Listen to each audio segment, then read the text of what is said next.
Good morning. Question is based on gross profit ratio. Very simple.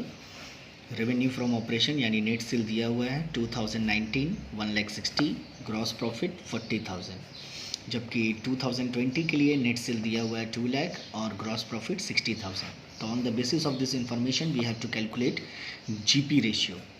So formula is gross profit into 100 divided by revenue from operation और net sale, same चीज़. 2019 के लिए 40,000 into 100 divided by 1,60,000 according to this figure 25%, जबकि 2020 के लिए 60,000 divided by 2 lakh into 100 30% according to this figure. Illustration number 99. Gross profit ratio निकालना है. Revenue from operation 6 lakh, gross profit 25% on cost. जब भी परसेंटेज ऑन कॉस्ट होगा तब लेट द कॉस्ट बी 100. माना कि कोई सामान को 100 रुपीज़ में हम लोग बना रहे हैं और उसमें 25 रुपया प्रॉफिट को जोड़ रहे हैं, तो मेरा सेल प्राइस बनता है 125.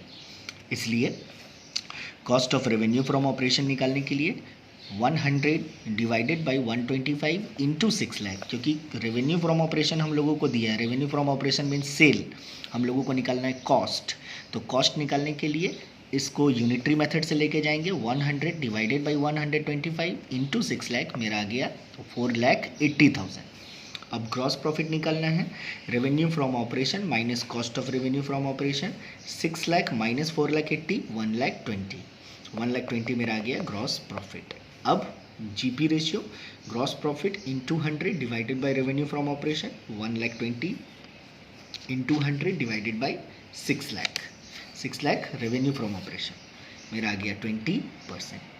याद रखिएगा ये वाला पॉइंट को, ये सबसे इंपॉर्टेंट है. 25% ऑन कॉस्ट, तब यूनिटरी मेथड से हम लोगों को निकालना पड़ेगा कि जब सेल प्राइस है 125 तो मेरा कॉस्ट है 100.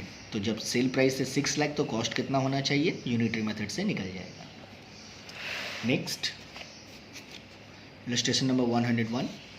कैश सेल 25,000, परचेज कैश और credit 15,000 60,000, carriage inward 2,000, salaries 25,000, decrease in inventory 10,000, return outward 2,000, wages 5,000, ratio of cash sale and credit sale 1:3.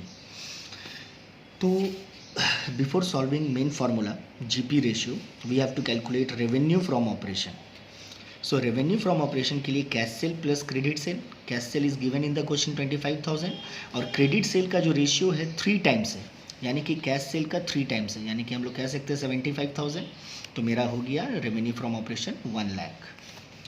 जबकि हम लोगों को नेट परचेज जब निकालना है तो cash purchase plus credit purchase minus return outward.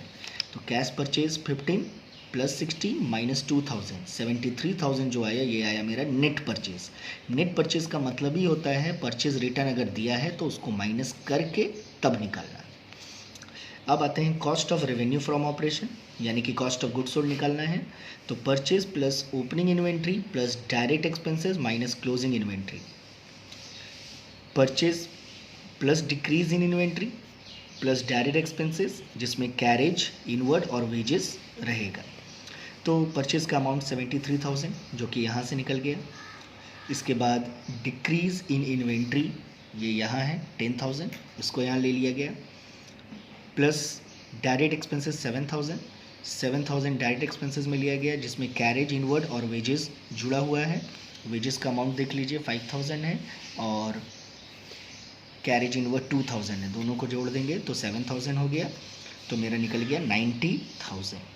So gross profit revenue from operation minus cost of revenue, तो 1 लाख हुआ मेरा रेवेन्यू फ्रॉम ऑपरेशन और कॉस्ट ऑफ रेवेन्यू हुआ 90, तो मेरा ग्रॉस प्रॉफिट निकला 10,000. अब फॉर्मूला में आते हैं.